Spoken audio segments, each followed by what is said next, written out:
Hey everyone, and welcome back to English Unleashed. I'm Tom. And I'm Sarah. Thanks for joining us again. Today's episode is all about a very real part of life. Problems, stress, and difficult decisions. That's right. Sometimes life feels easy, but sometimes everything happens at once. Work problems, big decisions, small annoyances. It can feel like a lot. And today, we're going to show you the English you need to talk about those moments. Here is how today's episode will work. First, we'll listen to a short conversation between two friends, Emma and Josh. They will use real, everyday English, and you will hear lots of useful phrases about, stress, confusion, and making tough choices. Then, after the dialogue, Tom and I will explain each important word and phrase slowly and clearly. We will tell you what it means, give you simple examples, and even share some personal stories to help you remember them better. And remember, don't worry if you don't catch everything the first time. You can always pause, go back, and listen again. So, are you ready to hear how Emma and Josh handle a really difficult week? Let's listen to the dialogue.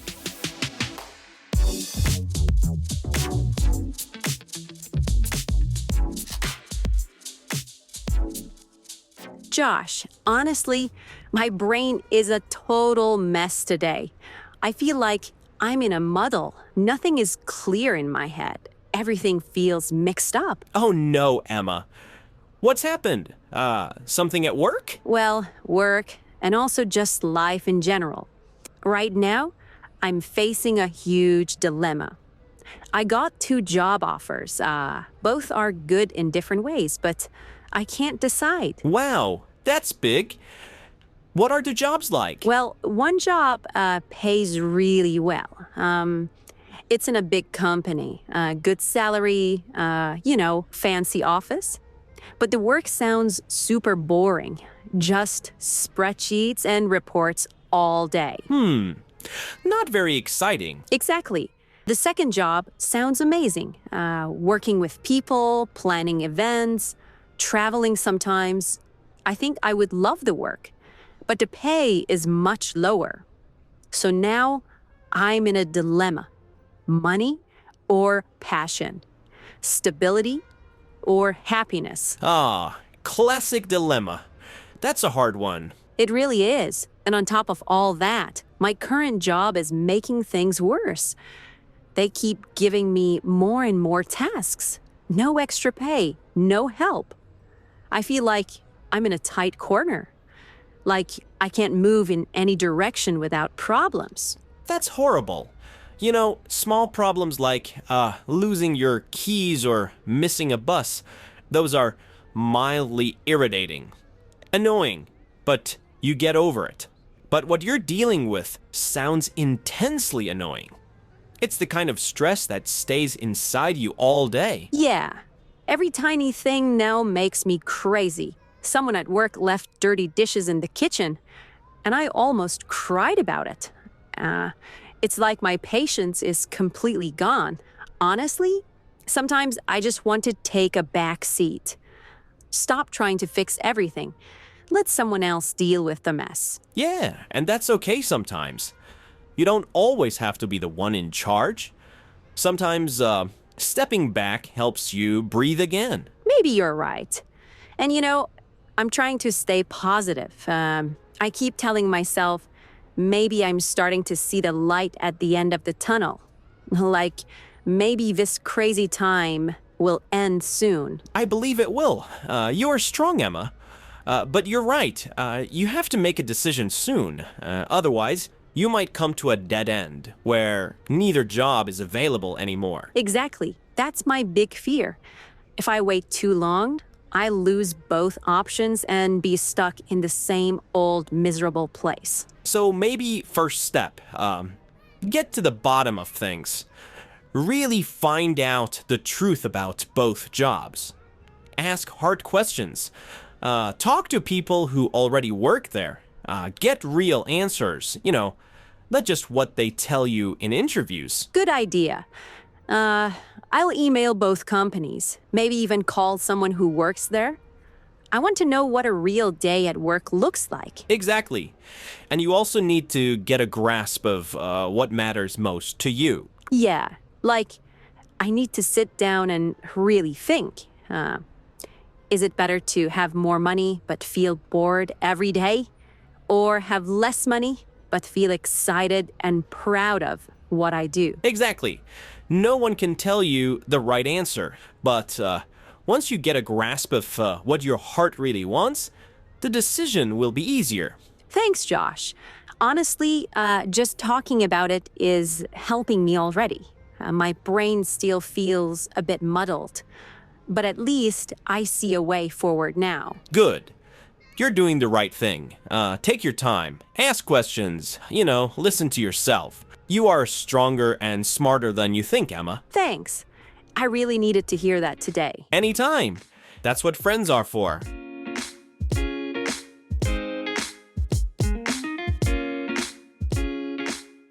Poor Emma. That was a really difficult situation.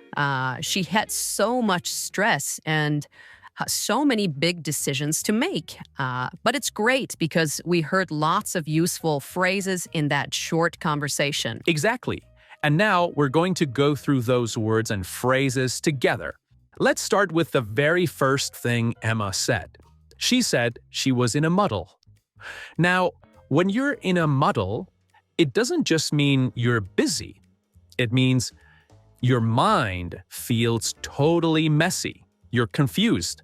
You don't know what to do first. Everything feels mixed up. Exactly. It's like when you have so many thoughts and tasks flying around that you can't even decide what's important anymore. I remember last year when I moved to a new city. It was crazy. New flat, new job, new neighborhood. I was totally in a muddle for weeks. One day, I tried to go grocery shopping, and I ended up walking in circles for almost an hour because I couldn't find the supermarket. And then I realized I had left all my important papers at home. Passport, ID, everything. It felt like my brain had just stopped working. That sounds just like me when I started my first teaching job. I remember waking up at 5 a.m., trying to get everything ready. Lesson plans, books, coffee, and I would always forget something. One day, I even left my house wearing 2 different shoes. I was so in a muddle that my students noticed before I did. It's that feeling where your body is moving, but your brain is running 10 minutes behind. Exactly. And it's important to know being in a muddle doesn't mean you're lazy or bad at your job. It just means life has given you too much at once, and your mind needs time to catch up. Yeah, it happens to everyone. And it's a really natural, friendly phrase. You can easily say things like, I'm in a muddle. I don't know where to start. Or, she's in a muddle because she has 5 deadlines this week. It's a little funny sometimes when you say it about yourself or friends. Absolutely. And it's a lot nicer than just saying, I'm confused.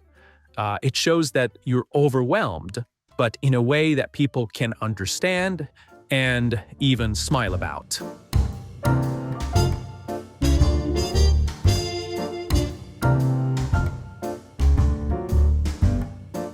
All right, so next, Emma said she was facing a dilemma. Now, let's slow down a little there. A dilemma is when you have 2 choices, but neither one is easy. It's not like you have one good choice and one bad choice. It's that both choices have something good and something bad.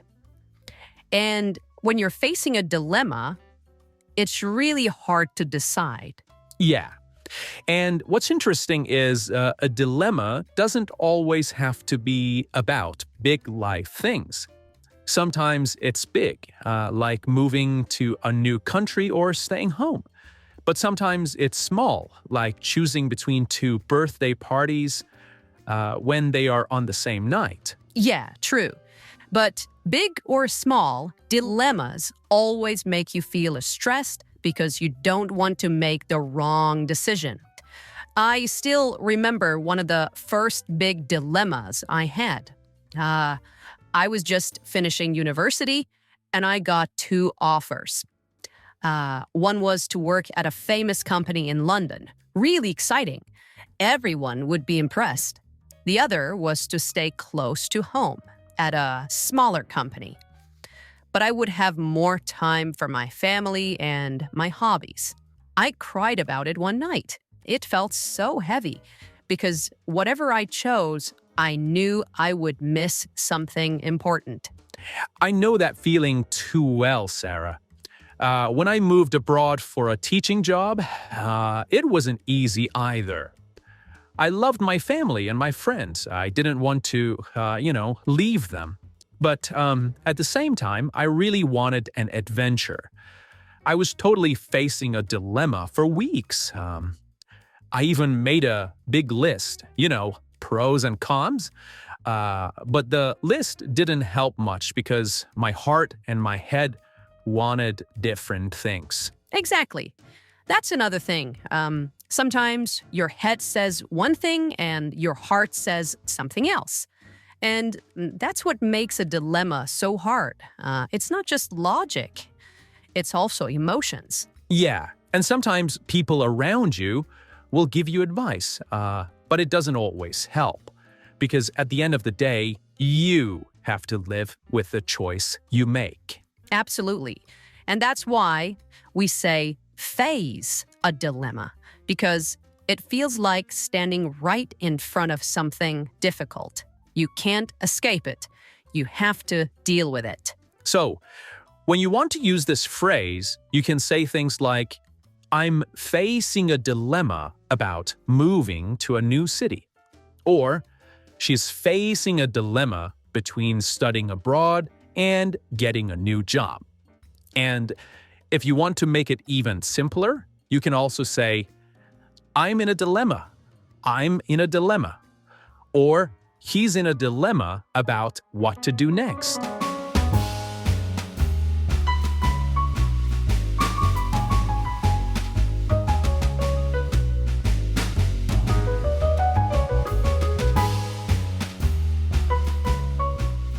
All right. Next, Emma said she was in a tight corner. Now, this is a really great phrase. When you say you're in a tight corner, it means you are stuck in a difficult situation. You don't have much space to move. You don't have many choices. It's like being in a small, uncomfortable place, and you can't easily get out. Yeah. And it's not just about feeling uncomfortable. It's about feeling trapped. Like whatever you do, it's going to be hard. I remember once early in my career, I was working at a school where the manager gave me two impossible tasks. One task needed to be finished that same day, and the other needed to be finished before noon. But there was no way to do both. I was totally in a tight corner. Oh, wow. I can imagine. And the worst part is, when you're in a tight corner, you often feel alone. Like no one is coming to rescue you. You have to figure it out by yourself. Exactly. And sometimes it's not even about work. I remember when I was younger, I borrowed my friend's bike and I accidentally scratched it. Not a big scratch, but still, it was noticeable. I didn't have enough money to fix it, and I felt terrible. I was in a tight corner. Do I tell him right away and risk him getting angry? Or wait, save up money quietly, and fix it without telling him? Neither choice felt good. I had something like that too. Once I promised two different friends that I would help them without checking my calendar first. Then I realized both of them needed me at the same time, same day. I couldn't be in two places at once. I felt trapped and guilty. It was definitely being in a tight corner. And that's the thing. When you're in a tight corner, you usually feel stressed, guilty, and pressured all at once. It's not fun, but it happens to everyone. Yeah, and it's such a useful phrase to describe that feeling. Here are some examples you can use in your life. I'm in a tight corner at work. I have 2 deadlines today. He was in a tight corner after losing his passport abroad. And here is another one. She is in a tight corner because she promised too much to too many people. And you don't even have to explain everything. Sometimes just saying, I'm in a tight corner, helps people understand that you need a little patience or support. Absolutely. It's a simple but powerful way to ask for understanding when life feels really difficult.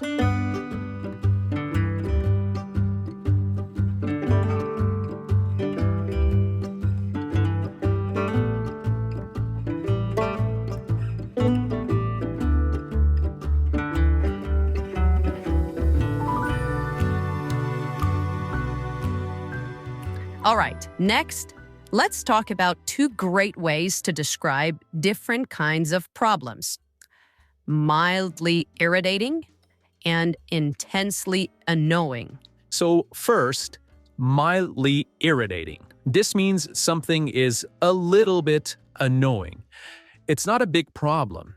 It bothers you, but you can still smile or move on easily. Exactly. Like when you spill a little bit of coffee on your shirt right before work, or when the bus is late by 5 minutes. It's not the end of the world. It's just mildly irritating. I remember one time I was late for a meeting because every traffic light turned red. Every single one. It wasn't a disaster, but it was definitely mildly irritating. I remember sitting there in my car just laughing because it was so silly. Yeah. Or like when your phone battery dies just before you take a perfect photo. Not a huge problem, just enough to make you sigh and say, oh, come on. Exactly. Now, on the other side, we have intensely annoying. And this means something that really makes you angry or very, very frustrated. Yeah, intensely annoying is when a small thing keeps happening again and again, or when it feels personal, like it's attacking your peace of mind. For example, once I lived in an apartment building. My upstairs neighbor played really loud music at 2 in the morning, every night for a week. At first, it was just mildly irritating, but after the 3rd night, it became intensely annoying. I couldn't sleep. I was so angry. I actually bought earplugs. Oh no, I had something like that too. When I lived in a shared house at university, one of my housemates used to leave dirty dishes in the sink for days. At first, I thought, okay, maybe he's busy. But after a week, oh my goodness, it was intensely annoying. Every time I wanted to cook, there was no space because of his mess. Yeah, that's the kind of thing that moves from a little problem to this is driving me crazy.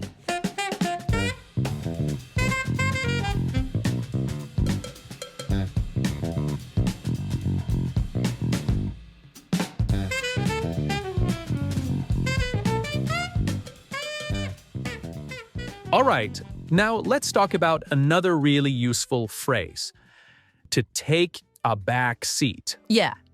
When you take a back seat, it means you stop trying to lead, stop trying to control everything. You step back and let someone else take charge. It's like being in a car. The driver is at the front, making the decisions. If you take a back seat, you're just sitting and watching, not driving. Exactly. And sometimes it's not because you're lazy or you don't care. It's because you're tired or you feel like someone else can handle it better for a while. And that's okay. Totally. I remember when I was planning a big family party a few years ago.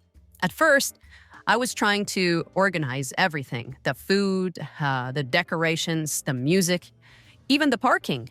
It got so stressful that I couldn't enjoy anything. So one day I said, that's it. I'm going to take a back seat. And I just helped where they needed me. And honestly, the party was better because I wasn't trying to control everything. I love that. I had something similar too. When I was working on a big group project at university, at first I tried to manage the whole thing. When we were meeting, writing emails, all of it. But it got too much. I was stressed. I was cranky. And the team wasn't happy either. So I decided to take a back seat for a while. I let someone else lead the next meeting. I still helped, but I wasn't the boss anymore. And you know what? Everything went more smoothly after that. So when you use this phrase, it's a way to say, I'm letting others lead now. Or I'm giving myself a little rest from making all the big decisions.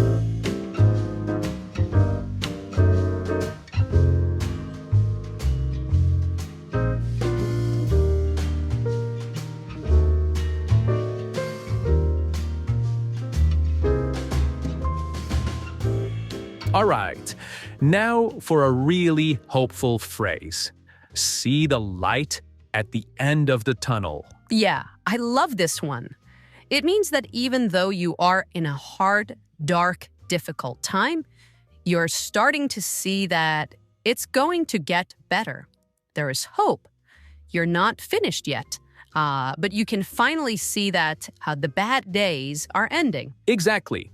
It's like when you're in a long, dark tunnel and finally, far ahead, you see a little bit of light. You know you're getting closer to the exit. You're not stuck forever. And I remember a time in my life when this phrase really made sense to me. When I was doing my master's degree, there were weeks where I had essays, exams, and presentations all at once. I barely slept. I felt so tired and stressed. I honestly thought I couldn't finish. But then, when the last few days of the semester came, I could see the light at the end of the tunnel. I knew the hard work was almost over, and summer was close. Oh, I had a time like that too. When I was saving money to travel, I worked 2 jobs, teaching in the morning and waitressing at night. For months, it felt like I was just working, sleeping, and working again. But one day, I looked at my saving accounts and realized I am almost there. That was my light at the end of the tunnel moment. It gave me so much energy to keep going. Exactly. It's so powerful when you realize the bad part is not forever. There is an end, and it's coming closer every day. So when you want to use this phrase, you can say things like, after months of job hunting, I finally got an interview. I can see the light at the end of the tunnel. Or, the house repairs are almost done. There is light at the end of the tunnel. It's your turn, Tom. Yeah. It's been a tough year, but I know I feel like I'm seeing the light at the end of the tunnel. It's such a positive way to talk about tough situations.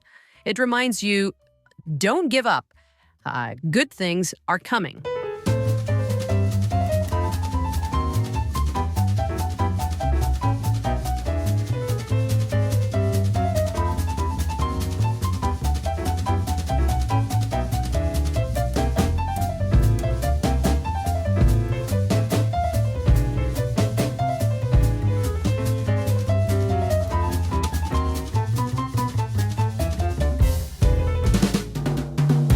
All right, now let's talk about a phrase that feels a little heavier. Come to a dead end. Yeah. When you come to a dead end, it means you can't move forward anymore. You've reached a point where there are no more options. It's just like when you're driving down a road and suddenly the road stops. There's no way forward, no way to continue. You have to stop and turn around. Exactly. And in life, this happens too. You might be working on a project or chasing a dream, and after a while, you realize it's not going to work. You have come to a dead end. I remember once I spent months trying to organize a study trip for my students. I emailed companies, talked to schools abroad, tried everything. But in the end, the visa rules changed, and suddenly it was impossible. No matter how hard I tried, I couldn't fix it. I had come to a dead end. It was over. That must have been so frustrating. I had a similar experience when I tried to learn how to code. At first, I loved it. Learning websites, little apps, things like that. But after a few months, I realized it just wasn't for me. I wasn't excited anymore. I wasn't improving. I wasn't happy. I had come to a dead end with it. And it was okay. Sometimes you realize you need to change direction. Exactly. Coming to a dead end doesn't mean you failed. It just means that path wasn't the right one for you. And now you can find a new road. So when you want to use this phrase, you can say, I tried to fix the relationship, but we came to a dead end. Or, after months of trying, the company realized they had come to a dead end. Or, sometimes, you have to accept when a project has reached a dead end. It's a little sad when it happens. But it's also a new beginning. A dead end means it's time to look for a new path.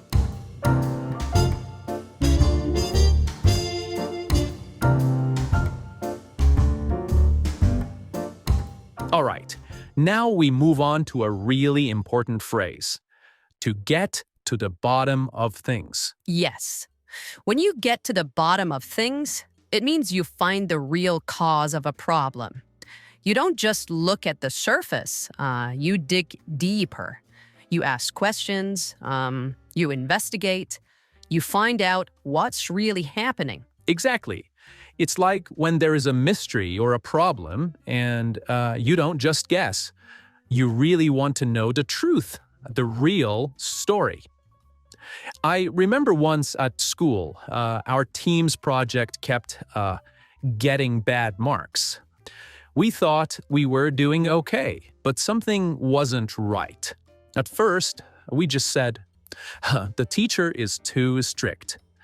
But then we decided to get to the bottom of things. We asked the teacher for feedback. It turned out we weren't following the instructions exactly. We were missing small details. Once we understood that, we fixed it, and our grades went up. That's a great example, Tom. I had something like that too when I was working at a language school. Suddenly, a few students stopped coming to class. At first, we thought maybe they were just lazy. But the manager said, let's get to the bottom of things. We called the students and asked them. It turned out the problem was with the bus schedule. The bus times had changed, and it was hard for them to get to school. Once we knew that, we helped organize carpooling, and the students came back. See? If we had just guessed, we would have blamed the wrong thing. But by getting to the bottom of things, we found the real answer. Exactly. So you can use this phrase anytime you want to say, I'm not just guessing. I'm finding the truth.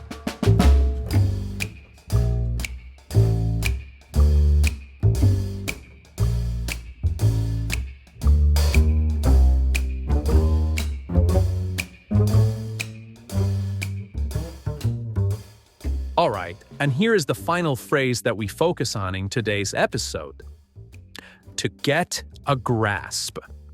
Now, when we say we need to get a grasp on something, it means we want to really understand it. Not just a little bit, but properly, clearly, fully. You want to have a good, strong understanding. Yes, it's like when you first hear about something new and you feel lost. It's all blurry. But after you read more, listen more, and practice a little, you get a grasp on it. And suddenly, it makes sense. Exactly. I remember when I first started learning to drive. At the beginning, everything felt so confusing. You know, the pedals, the mirrors, the road signs. I couldn't even imagine doing all of it at the same time. But after a few weeks of practice, it started to click. I started to get a grasp on driving, and I thought, okay, I can actually do this. Oh, that's such a good example, Tom. I had something like that when I first learned how to teach English grammar. In the beginning, it was so hard. All the rules, the tenses, the exceptions, it felt impossible. I could copy the rules from the book, but I didn't really understand them. It wasn't until I actually started teaching real students, answering real questions, that I finally got a grasp of it. And it felt amazing.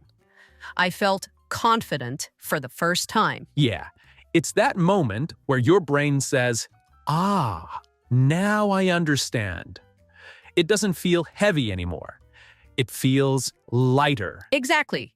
And getting a grasp doesn't happen in one day. Sometimes it takes days, weeks, even months. And that's totally normal.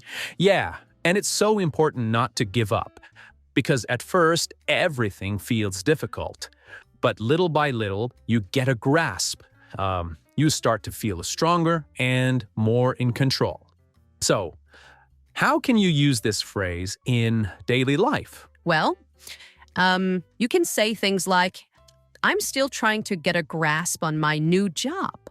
Or, it took me a while, but I finally got a grasp of Spanish grammar.